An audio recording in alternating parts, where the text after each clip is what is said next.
For over a decade now, fighting games have been trying to answer this one question. This one question has been so important to answer that a lot of fighting games have gone away from their roots in order to answer it.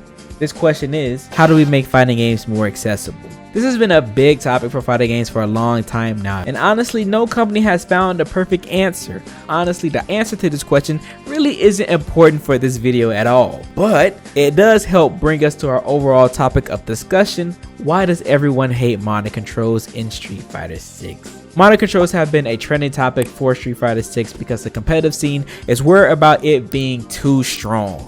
The scene believes the simplicity of the control scheme could provide unfair advantages in the future, fearing that classic controls will become inadequate or not be the optimal way to play.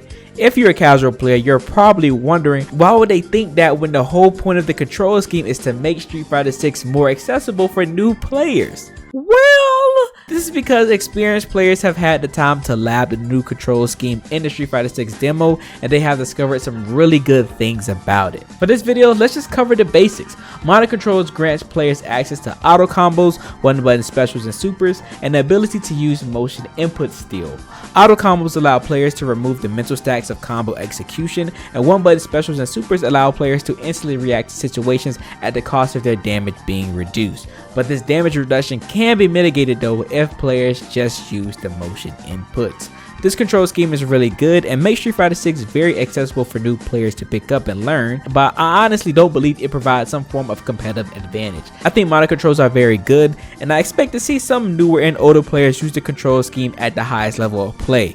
But I think we are creating a misconception here that modded controls only provides upsides when the cons associated with the control scheme should be taken into more consideration. The cons for modded controls are damage reductions with easy inputs, characters missing normals and specials in their kits, and a topic I'd like to go more in depth later in the video, which is players becoming too predictable due to the new control scheme. Now, the damage reduction con is the primary one talked about, but people dismiss it pretty quickly because you're able to mitigate the damage reduction. While this is true, we have to take in consideration how easy inputs and motion inputs will be used in tournament settings, or at least at a high level, and weigh that with the mental stack of Street Fighter 6. Knowing how other competitive games like Den of Duel and Grand Blue Fantasy work, a large amount of times the damage reduction with motion inputs will be done while comboing your opponent. This is something that can easily be learned through training and won't hinder your mental too much, but mental hindrance will likely occur when using easy inputs in neutral. This includes throwing fireballs, reacting to jump ins with one-button DPs, or reacting to a drive impact with one-button supers. Using easy inputs in neutral situations will be a common outcome with most players using modded controls, but the downside is that using the easy inputs in these situations will increase the possibility of you not killing your opponent when you need to. This is something crucial to keep in mind because at a high level or even at lower levels, you never want to give your opponent a second chance at life. Moments like this can easily change the tide of a match, and it could lose you the round or even the game. We have seen so many examples like this at the highest level of play, and sometimes giving a player just one more opportunity is all they need in order to turn your miscalculation into a win. I know you're thinking, well, just use the motion input. Let me explain why it's not that easy. Hold up, you haven't liked the video yet. Remember to leave a like and subscribe to the channel if you are new. Also, I am doing a Street Fighter 6 giveaway. To enter, all you have to do is comment hashtag #SoulStreetFighter6 and let me know how you guys feel about modded controls below. I'll be announcing the winners for this giveaway on stream on day 1 release, so be sure to check out the stream that day in order to see if you win. But to not hold you guys up any longer, let's get back to the video. If you're using modded controls, you're more than likely using it for the simple application it provides you.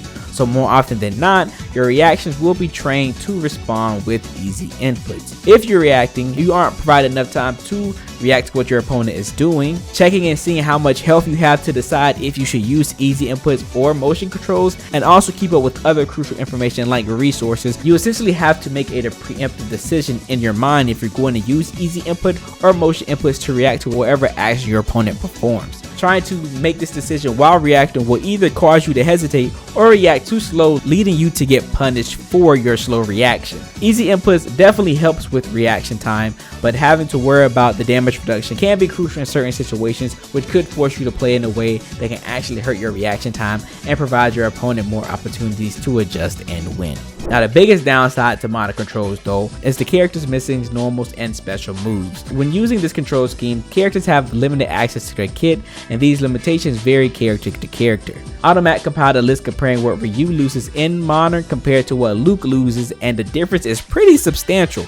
I think the difference between the two is so big to the point that it kind of seems like Ryu isn't worth playing when using modern controls, while Luke with modern controls seems very much viable. This is where the strength of modern controls will waver in a competitive setting, because the strength of a character will be determined on how much of their kit they have access to when using this control schemes. Players will have to compile lists similar to Automatic of every character in the game, talking about all the tools that they are missing, and will have to decide if the things that they are missing are too valuable to play without, or will the easy inputs accompanied with the tools that the character still has outweighs the things that they lose. This also doesn't factor in balance adjustment for characters under modern controls, specifically meaning in the future maybe Luke will lose more options in modern controls, maybe some things will be switched out, or even in some cases characters will gain additional things. This is something that can't be ruled out completely because the control scheme is still very new and will more than likely need some adjustments along the way. But I do believe that Capcom will have some form of flatlining basis where they don't want to change the control scheme too much,